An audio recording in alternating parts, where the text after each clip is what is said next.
dañoo am corps bu bees bu président créé Sénégal muy corps ASP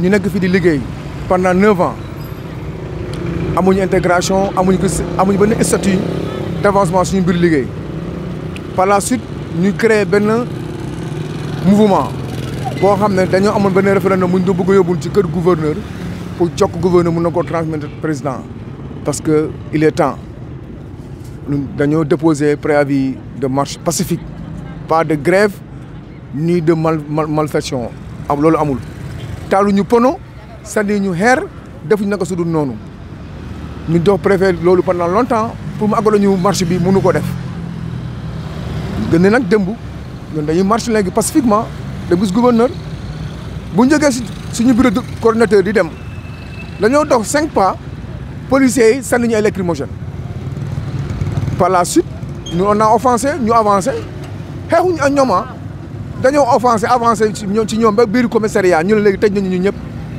ñëpp ñu ASP ñëpp la ñu indi commissariat dugal ñu ci biir ama grande surprise dem bu ci ngoon bu ñu ñibbi ñu jox ñu ay convocation ñu ne tey 9h ñu dem wuyu tey 9h ñu dem wuyu convocation ñu nekk fa ba ay 13h 14h ñu indi ñu ay PV ñu bind fa trouble à l'ordre public ñun la ñu signé PV ñu lire PV ñu signé un instant ñu indi oto garé ñu ne déferment au tribunal avec nos tenues.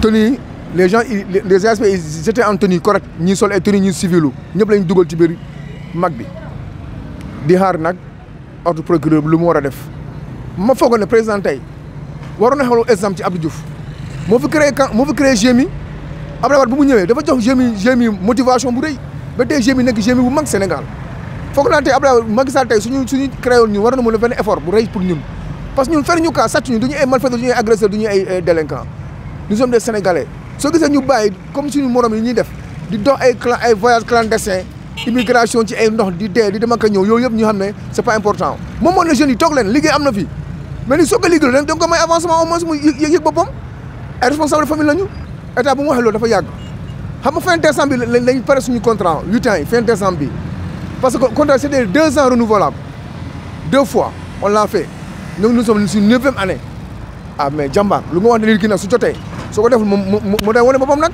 c'est pas autorisé franche dëgg rek nañ la marche c'est pas autorisé mais ñun dañoo sonn mon frère mënuñoo xaar dañoo xaar ba bëgg a dee mais léegi il faut ñu uti pexe na lu ñu mën a accéder ci kilifa gi bu mu sentir ñu. ñu soxla la l'urgence mooy lan dañuy soxla intégration comme ñëpp. un plan de carrière. un plan de carrière parce que dañoo am njaboot pour suñu carrière ñoom suñu carrière doom mu mën nga xëy suba sax ñu ne koor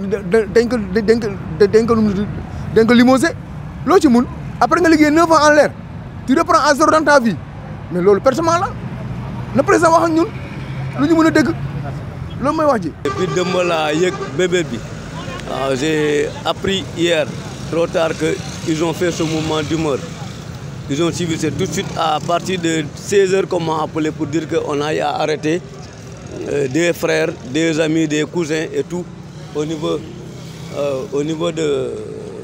du tribunal. Pourquoi on est venu? On vient, c'est pour être solidaire. Parce que tous, on est des travailleurs. On n'est pas censé de savoir aujourd'hui ce qui se passe. Il y a des mouvements d'humeur partout ici au Sénégal, surtout dans le cadre de l'éducation. Maintenant, on sait qu'aujourd'hui, c'est le droit le plus absolu. Rester pendant 9 ans, il faut se mettre à la place de l'individu. Je ne peux pas concevoir travailler pendant 9 ans, je n'avance pas, je ne recule pas. Ce qu'ils ont demandé, ils n'ont pas demandé plus. C'est être revalorisé, être promulgué, la revalorisation salariale. Elle est importante. Toute lutte syndicale, c'est là. Eux, ce ne sont pas des syndicats.